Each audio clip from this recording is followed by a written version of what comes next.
one of the issues that we have today, as I mentioned earlier, is that you go and you download an object and you're not sure if it's what you want.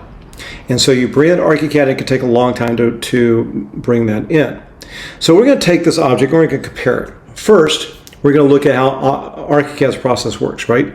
In Archicad, I'm going to select the merge menu. I'm going to then find that object. I'm going to place it on the floor plan. It's going to process. I'm going to then go from the floor plan to my 3D to view it. It's going to take time to process.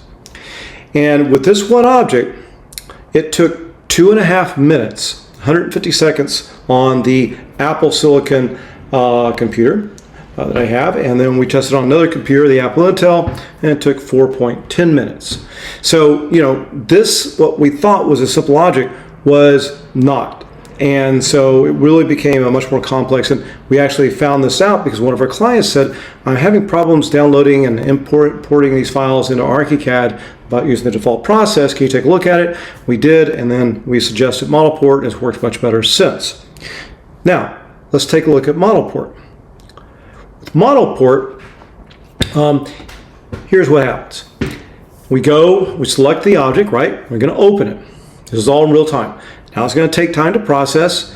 Now, is it going to take 2.5 minutes? No. Well, let's see how long it takes. We're almost there. The little bar is coming across the way there. Almost done.